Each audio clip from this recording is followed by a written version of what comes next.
This is interview one, take one.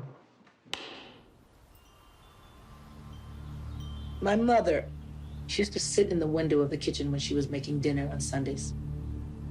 I used to just watch her. I thought she was so pretty.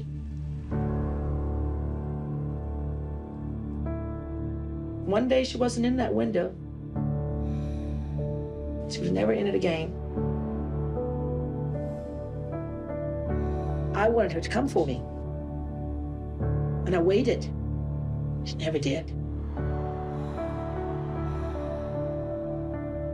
And it's all right. You know why?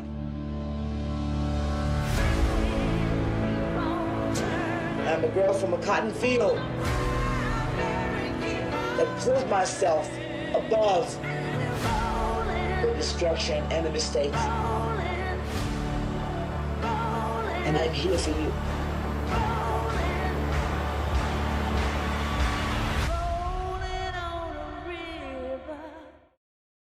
So that is an excerpt, the sizzle, if you will, the sizzle reel from an extraordinary documentary called Tina, an HBO documentary, and we are honored to be joined by Dan Lindsay and TJ Martin, the co-directors of Tina.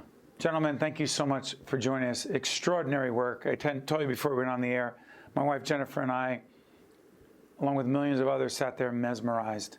TJ, describe the experience of putting this documentary together with the extraordinary Tina Turner. Well, I mean, it was about a 2.5-year project. You know, if to be quite honest with you, we didn't think much about the importance of the legacy of Tina while making it. I think if we would have thought about it, we would have been paralyzed with fear. But really, it was a wonderful opportunity to really kind of get to know Tina as a person and not an icon. And, you know, with a lot of our work, our priorities tend to be to try to humanize the individual at the center of the story. And for us, you know, it was a real honor to be able to be the conduit for her story.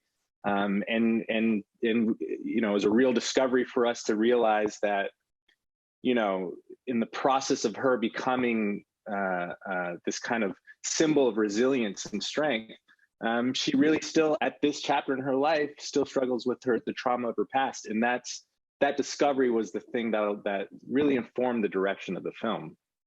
To your point, she's 80 now, and listening to her talk about her mom at the end of that, and then her dad, such a big part of this, growing up in the church, and the abuse and so many other things, the Ike Turner part of this. For you, Dan, what was your biggest takeaway from this experience, particularly dealing with Tina Turner directly?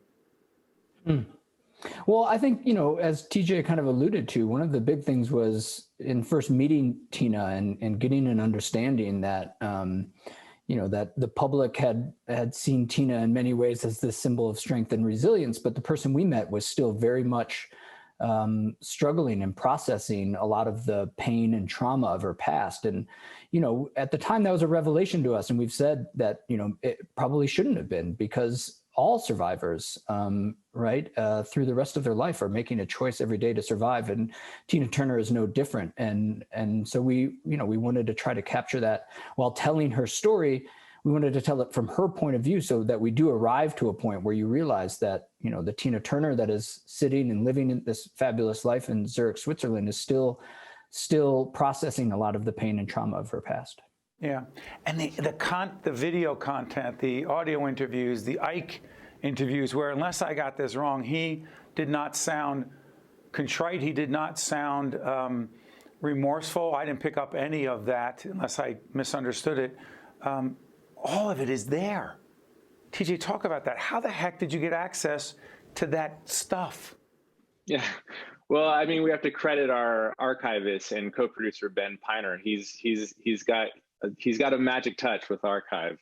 But to your point, you know, you can't tell the story, as even Tina points out in the film. You can't tell the story without telling the story of the relationship with Ike. So it was really important for us to also try our best to try to get within the psyche of Ike Turner and try to understand not necessarily his motives, but also his struggles and also maybe some of his own personal conflicts. But, you know, as you point out, it's no wonder why kind of Tina's wrestling with trying to understand what she experienced, because I don't think, as Rhonda Graham says, Tina's friend and confidant in the film, Ike doesn't necessarily even know and can attribute and understand some of the actions that he took. I think a lot of people will say that he may have struggled with mental illness, and unfortunately, when he passed, he was still struggling with drug addiction. Dan, let me ask you, for Tina Turner, particularly in the 80s, but there were so many different times where she had degrees of success and then she did not, right? There's so many dry periods, if you will. But what struck me is her relationship, is it with Clive Davis more than anyone else that really changed that? Do I have that right?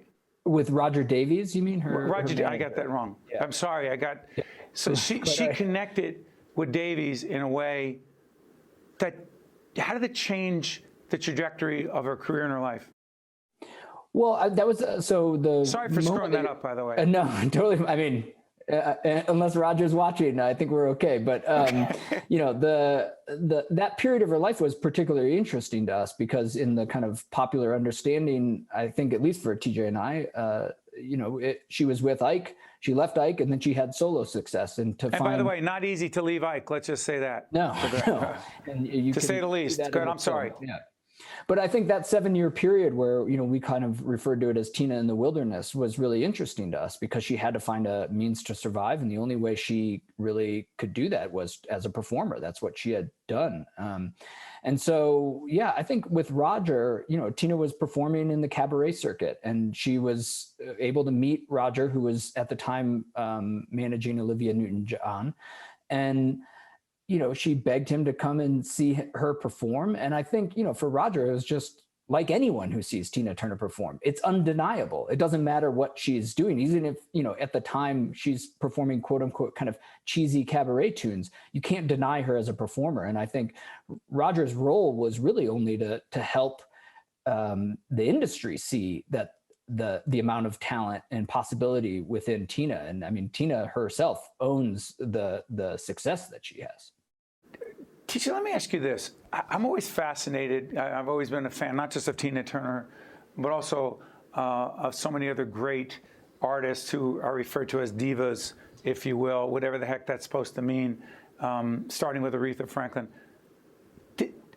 Was there mutual respect and or admiration toward Tina Turner and how special she was? She didn't fit neatly into the R&B community. She had a rock and roll background. They had the Mick Jagger connection. Was she admired by other, dare I say, divas in the R&B community? Well, I don't know if I can speak on behalf of the divas of the world, but look, I think the thing that people undeniably admire about Tina, and having spent time, Dan and I spending time telling her story, is probably the thing that stands out the most is she carved her own identity within the context of the music industry. And I think that's just, she has her own voice, she has her own identity, and that is 100% for her fighting for her own identity. And that's the thing. She would be pigeonholed. She would not be pigeonholed. Exactly. And I think that's the thing that has a lot of resonance now in retrospect with a lot of her colleagues and peers and other artists that say there's only one Tina Turner. Hey, Dan, for people, by the way, there's a book, there's so many things out about Tina Turner, but this is different. This is special. Dan, for people who want to check out this great documentary that you and your colleagues, two of you and your colleagues put together, how can they find it? Well, it's streaming on HBO Max and on HBO. And I mean, around the world, it's in theaters via Universal. Yeah. And like I said, for millions of others who during this pandemic have looked for ways not simply to be distracted, but to be and also just not entertained, but to be moved. Incredibly moving and powerful. And congratulations to both of you and to your colleagues on this film, Tina, on HBO, an incredible documentary. Gentlemen, you honor us by your presence. Thanks so much. Thank you. Appreciate it. Appreciate it. You got it. I'm Steve Adubato. We'll be right back. One-on-One with Steve Adubato has been a production of the Caucus Educational Corporation. Funding has been provided by the Healthcare Foundation of New Jersey, Prudential Financial, the Fidelco Group, New Jersey Sharing Network, the Robert Wood Johnson Foundation, the New Jersey Economic Development Authority. Rutgers University, Newark. Choose New Jersey. And by ADP. Promotional support provided by New Jersey Monthly and by Meadowlands Chamber. I'm Tim Sullivan, CEO of the New Jersey Economic Development Authority. Since joining the NJEDA, I've been struck by the incredible assets and resources that New Jersey has to offer. The NJEDA is working every day to grow New Jersey's economy in a way that maximizes the values of those assets to benefit every single New Jersey resident. This includes more support for small businesses and a focus on reclaiming New Jersey's position as a leader in the innovation economy. Visit njeda.com to learn more about how NJEDA is building a stronger and fairer New Jersey economy.